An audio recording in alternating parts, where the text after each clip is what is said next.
12月10日朝9時。外気温は突然暖かくなって摂氏7度。今日はライン川をお散歩する時間はなく、バスに乗って駅へ向かいます。左手に見えるのが前日行ったリーズベートカフェですね。まだオープン前のようです。マインツ駅に着きました。ここからまずは S バーに乗りたいと思います。いい匂いだけど朝ごはんは食べたので、まずはこちら見てみます。これが時刻表です。これが時刻表で今どれだけ？今日はこれ乗ろうかなと思うんですけど、見方としてここに見えるかな、 S バーンって書いてますね。で、空港に行くよとか多分書いたんじゃないかな。自転車 OK だよとかで、ここになんとトラック、ホームが書いてあるので、他の国みたいに直前までホームが決まらないみたいなのがないので、ちょっと気が楽かなと思います。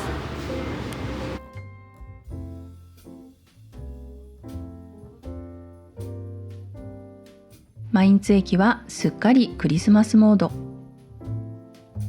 この日は冒頭で言ったようにとても暖かく、前日より薄着の方が多かったです。私の前にいらっしゃるこのお姉さんはトレンチコートですね。私はといえば持ってきた内側ボアのブーツが暑いのですが、仕方なく履いてます。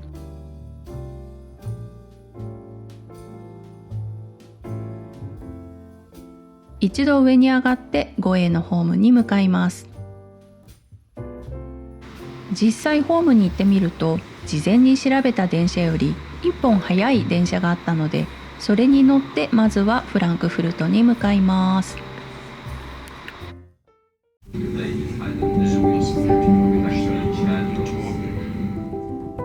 実はフランクフルトに向かうこの列車に、途中駅から酔っ払った2人の男性が乗ってきて、車内の女性に絡んだり触ったりしてきて、車内が少し緊張に包まれた場面がありました。私たちも絡まれて場所を移動しましたが、皆さんもそういう人が近づいてきたら返事をしない、目を合わせない、できればその場をさっと立ち去ってくださいね。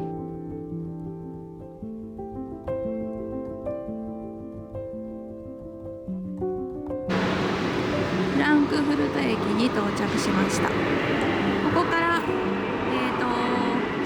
ミヒルシュタット行きの電車を探します。ミヒルシュタットに向かう電車に乗りました。ドイツの電車の切符はエリアごとに分かれていて、私たちはこの日エリア内なら1日何度も乗れるグループ券を買っていたのですが、このエリアの境目がいまいち分からなかったので、フランクフルトの駅で電車に乗る前に駅員さんにこの切符でミヒルシュタットに行けるかと聞いたところ、問題ないと言われ、そのまま乗り、検察も問題ありませんでした。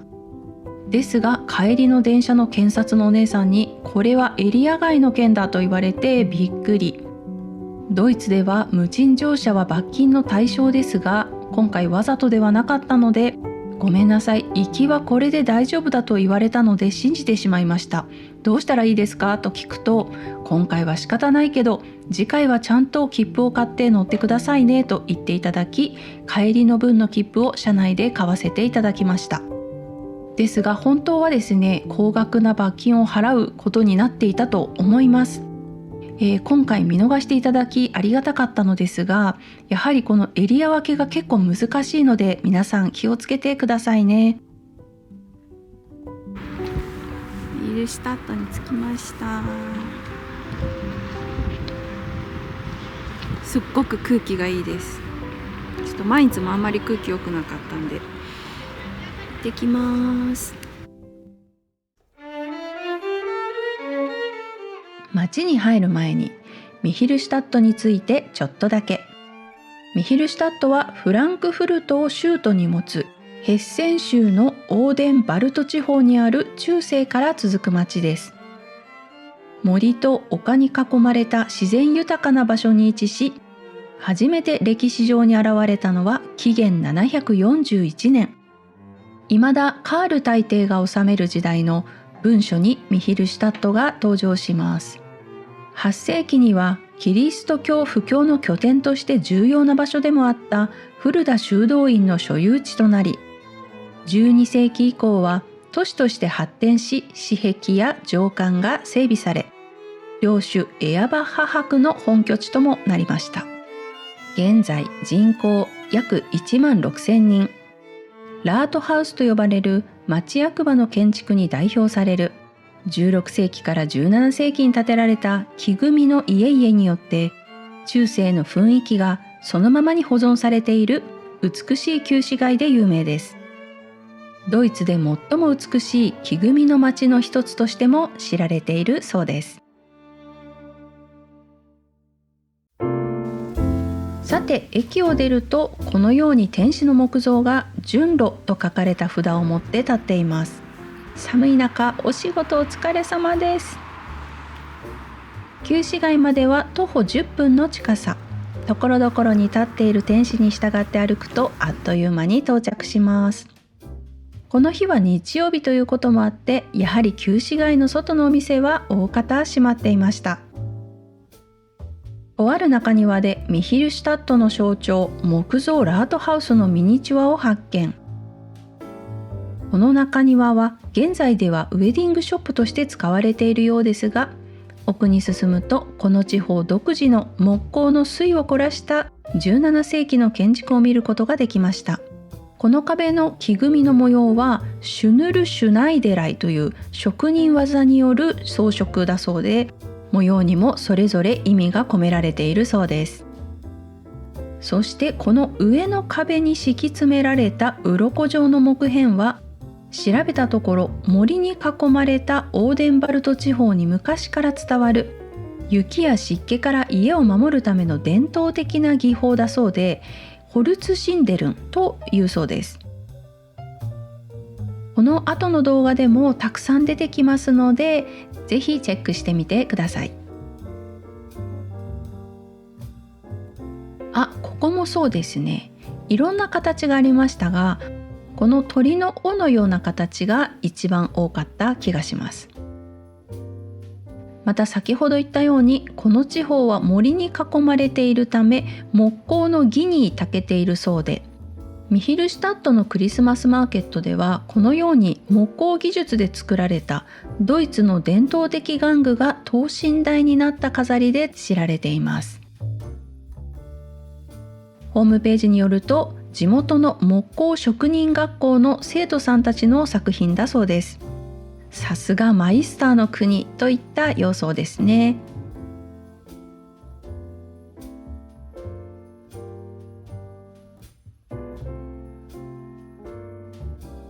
さあ、いよいよクリスマスマーケットが見えてきました。かわいい帽子屋さん。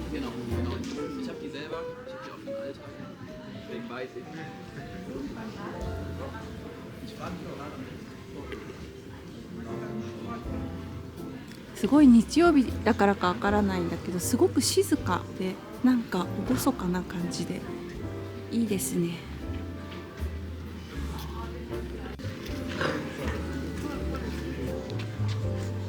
東宝の3博士だね、これ。あちこちにミカエルがいてかわいい。うわー、かわいいな。奥にカルーセル発見。ここはホットワインを飲んでますね、みんな。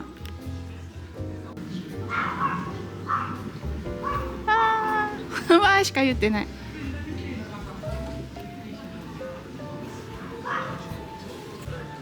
シュネーバルってます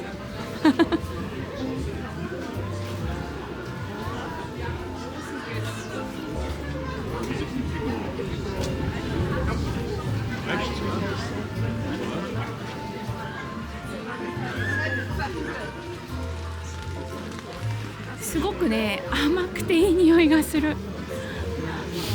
これは何の匂い？キャラメル？でもちょっとストロベリーみたいな匂いもするよね。何の匂いだろう。これかな。いい匂いさ。いいな。私やっぱりこういうクリスマスマーケットが一番好き。たまらない。なんて可愛いの。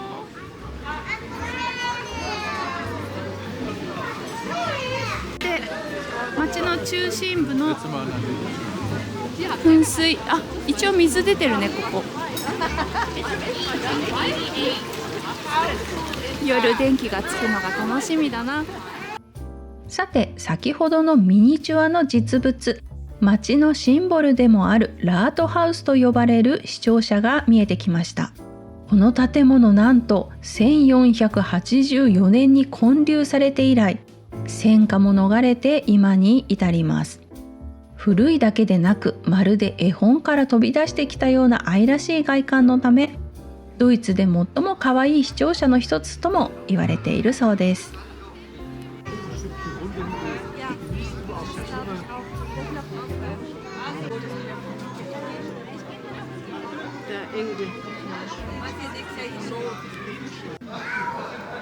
あら、サンタさん、スキーをたしなまれるんですか？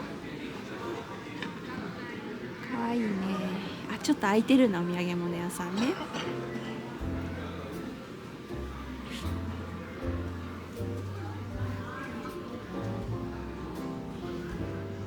なぜか、これは何だろう。謎。やっ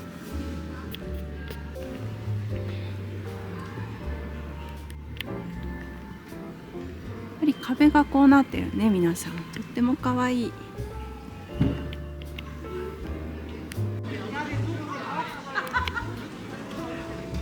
今コモリンと話してたんだけど、なんかここにいる人たちみんな優しい人ばっかりな感じがする。みんなニコニコしてる。あとちょっとおじいちゃんおばあちゃんとかが多い気もしますね。やっぱりこういう小さいクリスマスマーケットが一番好きです。これが本物のクリッペだ。ここの本気。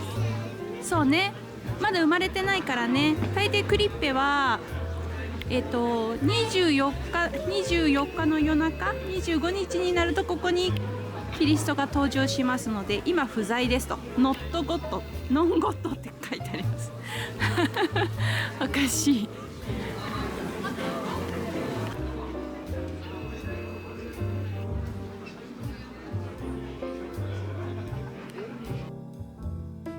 さて、この時点でお昼の12時半。ぼちぼちランチのお店を探しながら歩いていきます。とはいえ、途中で甘い香りが誘惑しまくってきますので、なかなか危険な道中です。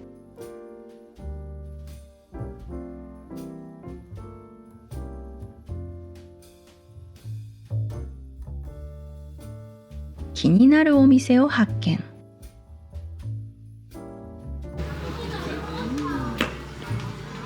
ここね、ゾウさんがかわいい。なんだろうね、これかわいいね。ちなみにちょっと上にもゾウさんがいるの。何このかわいいお家。なんでこんなゾウさん尽くしなの？ゾウ尽くし。そのまんまエレファントハウスって書いてありますね。ちょっとカフェみたい。中にカップケーキみたいなのが見えます。見て見て。ここにもゾウさんがいるかわいい。しかもね、ゾウとバラなんだよね。かわいいですね。これはなんだ。かわいいぞ。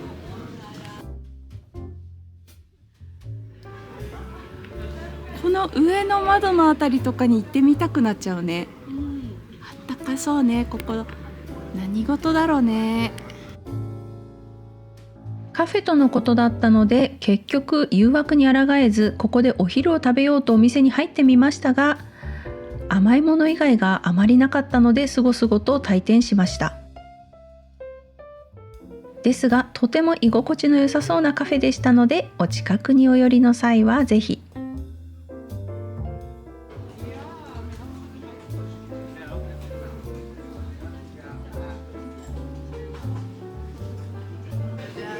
誰か覗いてますね。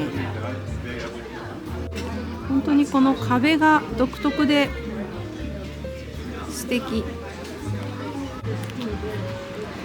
いやまだまだね、奥までずっと続いていてかわいい。そしてみんな優しくて、みんなニコニコしてます。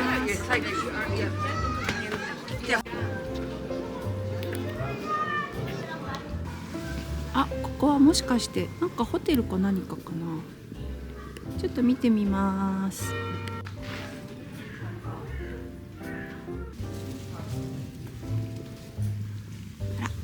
あれは何？小鳥さんの巣が大量になんだろう、かわいいね。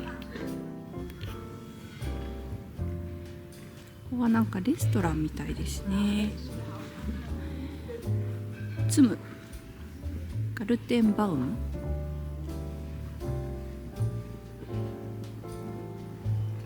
はい。あ、ここも鳥さんの巣がいっぱいある。なんだろう、かわいい。あ、見えるかな、煙が煙突から出てます。本当に絵本の中みたい。早く電気がつくところを見たいです。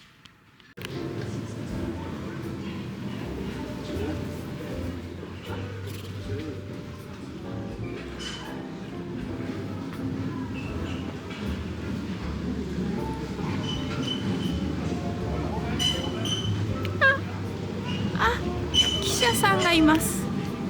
記者さん。かわいい子供向けの小さな汽車ポッポがゆっくりとツリーの周りを回っていました。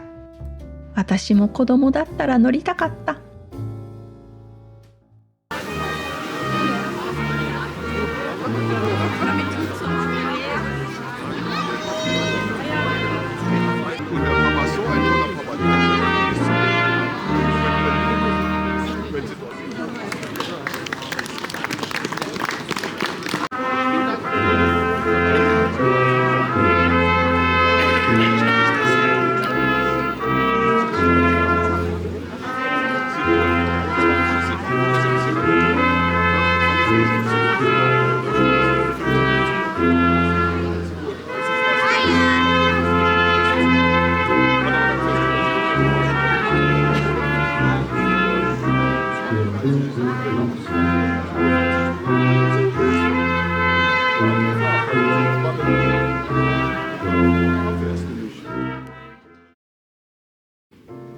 行ってみて。どんな？細い。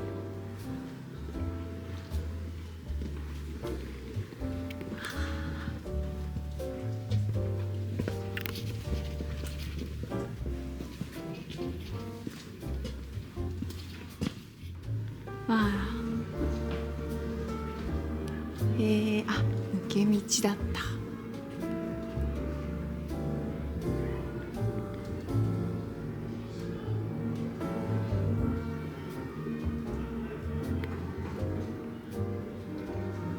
この細い道。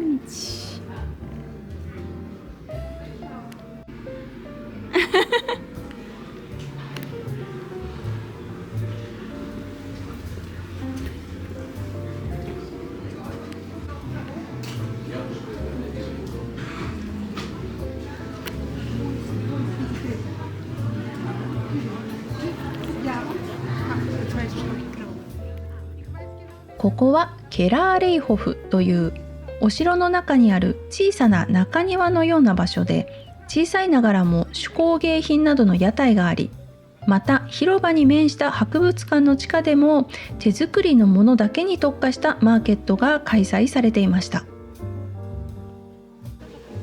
ドイツのクリスマスマーケットにつきものの巨大なピラミッドもあり、ゆっくりと回っていました。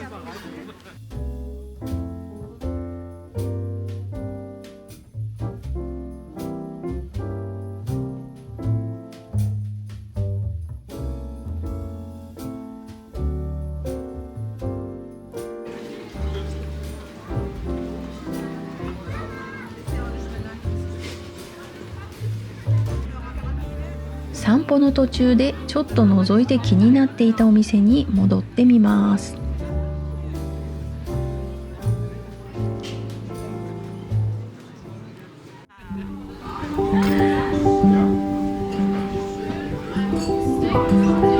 こちらのミヒルシュタッツァー・ラートハースブロイは自家醸造のビールと郷土料理を楽しめる伝統的な地ビールレストラン。ドイツヘッセン地方やオーデンバルト地域の伝統的な料理を中心に地産地消にこだわって提供しているようです。おいしい。フルーティー。Thank you, Dankeschön。わー。コモリンが頼んだお料理は豚肉とマッシュルームのクリーム煮にシュペッツェレというパスタを付け合わせたもの。私も一口いただきましたが、豚肉はしっかりと焼いてあるのに柔らかく、マッシュルームも風味豊かでとても深い味わいで美味しかったです。ちなみにシュペッツェレというのはドイツのシュバーベン地方発祥の卵を使った手打ち風ショートパスタで、小さなスズメという意味だそうです。かわいい。一方、私が頼んだお料理は鹿肉のグヤーシュにロートコールというザワークラウトの煮込み、シュペッツェレ、そして梨のコンポートにクランベリーソースが添えられたもので、好みど真ん中の味で美味しかったです。グヤーシュというとパプリカで煮込んだハンガリーの伝統料理ですが、こちらはドイツ風の日本でいうとビーフシチューのような煮込みを指すそうです。2時を過ぎていましたが、お店は観光客と地元の人でいっぱいで活気にあふれていました。お料理もビールも本当に美味しくて、お店の方もみんな気さくで親切で大満足のランチでした。ごちそうさまでした。お腹も膨れたし、お散歩に戻ります。こういう隙間がいっぱいある。かわいい。わー、すごい狭い。マルクト広場の先に出ました。メイン通りに沿ってマーケットはまだまだ続いています。有名なお菓子屋さんなんですって。かわいいもん。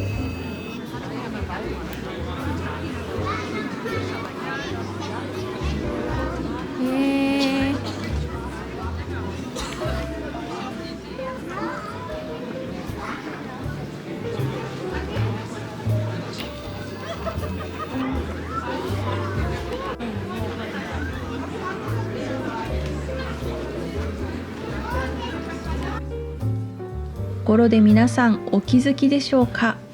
人がどんどん増えていっております。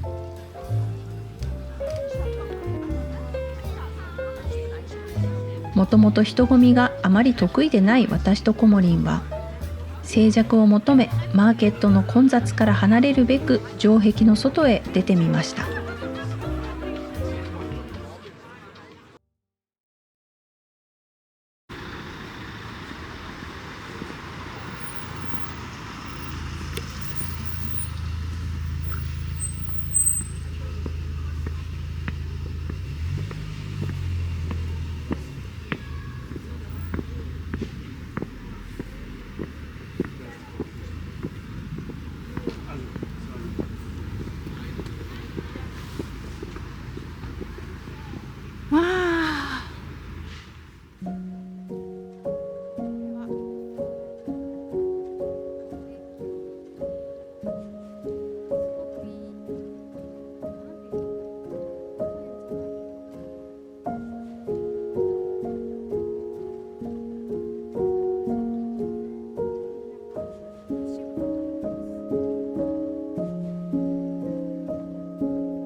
っとお堀の先っちょまで来ました。お家の裏になってるのかな。こ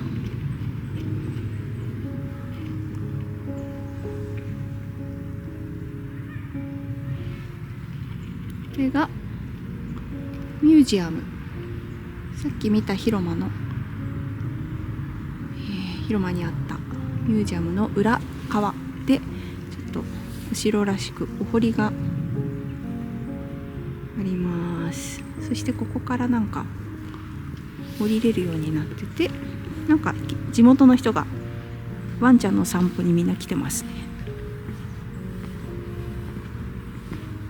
どこにつながってるのかな。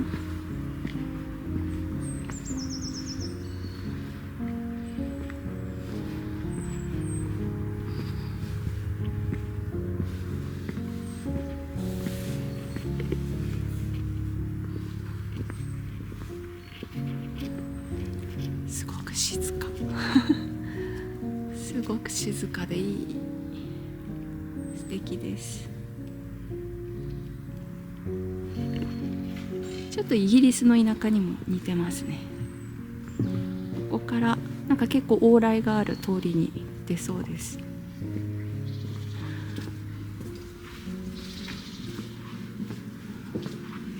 あ、バラが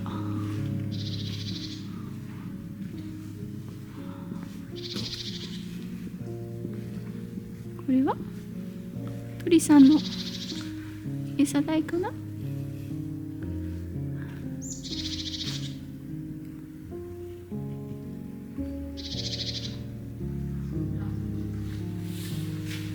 ちょっとでは戻りたいと思います。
このキツネさんはなんか色っぽいキツネさんですね。何でしょう。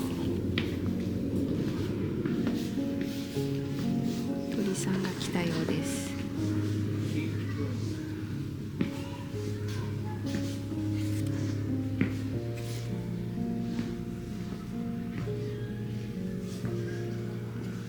すごい古いね。何年頃の建物でしょう。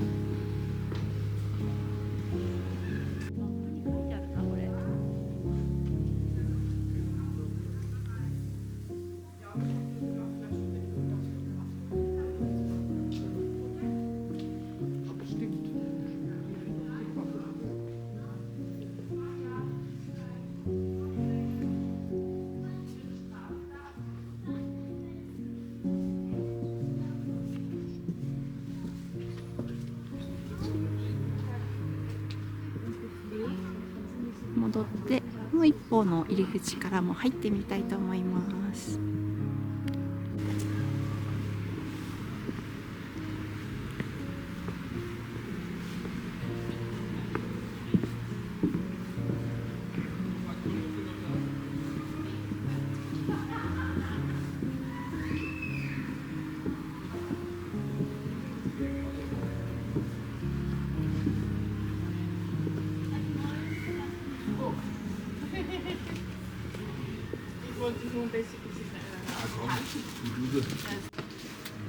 Sorry. Alles gut.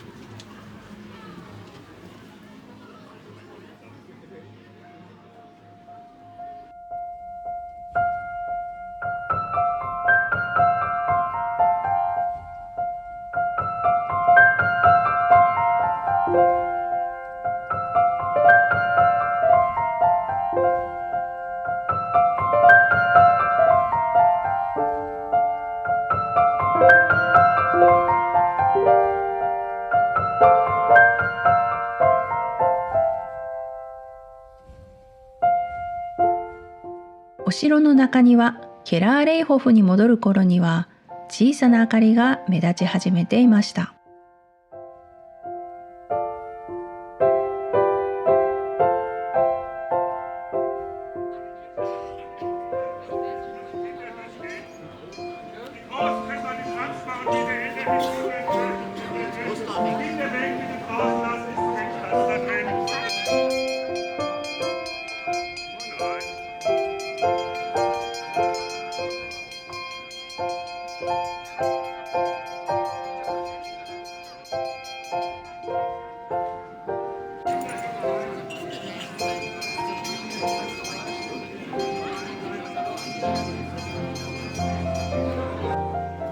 半地下にある手工芸マーケットもたくさんの人でにぎわっています。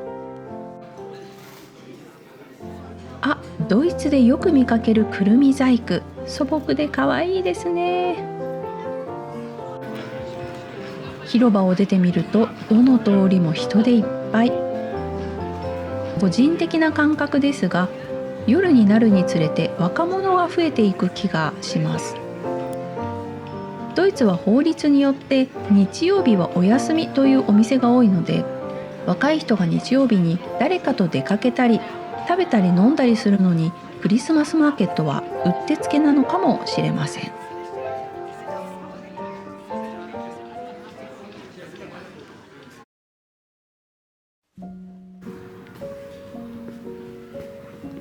っと全然人通りがない裏通りも来ましたけど、すごく静かで素敵な住宅街。あ、サンタさんが不法侵入しようとしています。あ、ここはちょっとユダヤ系かな。クリスマスは祝わないよね。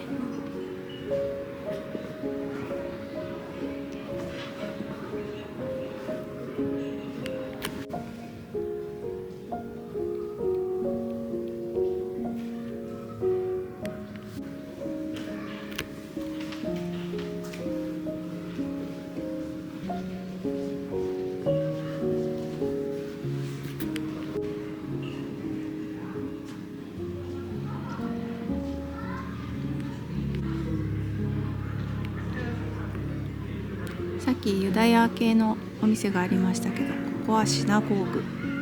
すごいね、ステンドグラスが綺麗です。さ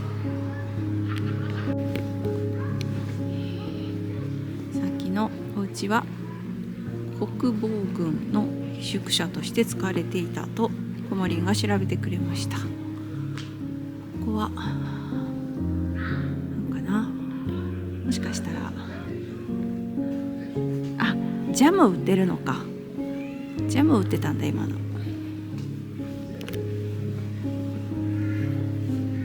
また角に可愛らしいお家があります。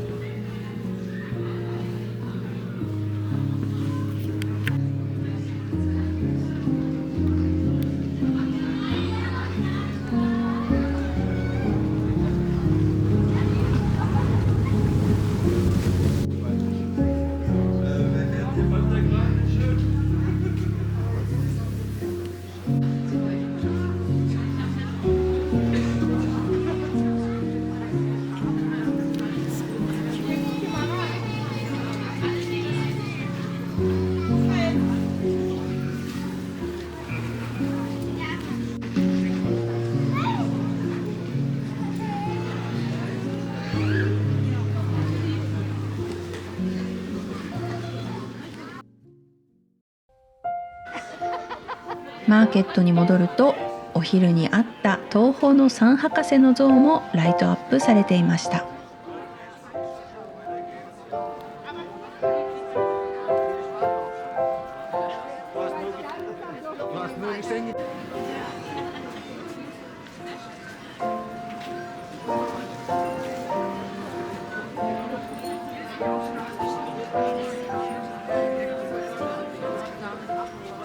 混んでいてなかなか前に進めません。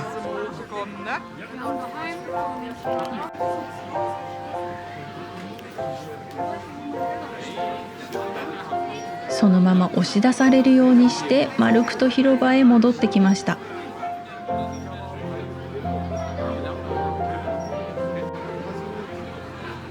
広場は屋台が多いわけではないのに、ものすごい人数の人が集まっていましたね。みんな何をするともなくそぞろ歩きを楽しんでいるようです。この噴水のライトにも明かりが灯されていました。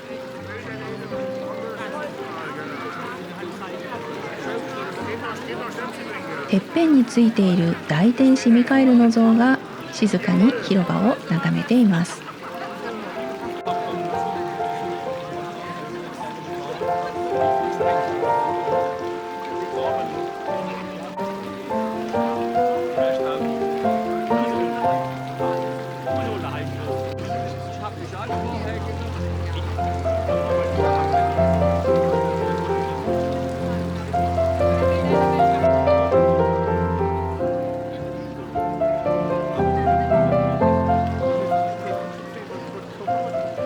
この時点で午後5時前。帰りの電車も限られているので、私たちはぼちぼち駅に向かおうと思います。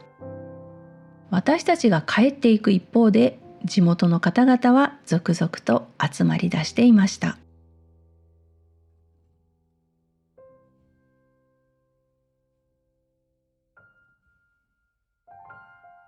さて、ミヒルシュタットのお散歩旅いかがでしたでしょうか。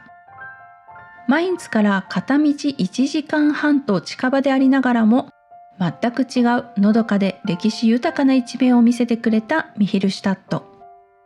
美味しい空気と素晴らしい建築、街を挙げて作り込んでいるクリスマスマーケット、そして優しく気さくな地元の方々に、私たちは身も心もほぐされ、最高の一日となりました。日曜日ということもあって、周りのお店が開いているか少し心配していたのですが、観光エリアである旧市街内は開いているお店も結構あって助かりました。皆さんもマインツやフランクフルトにお寄りの際は、ぜひミヒルシュタットまで足を伸ばしてみてはいかがでしょうか。さて次回は、ひょんなことから知って急遽旅程に組み込んだものの、私たちの心を永遠にわしづかみにしてしまった魅力的な街エアフルトに向かいます。それではまた次の動画でお会いしましょう。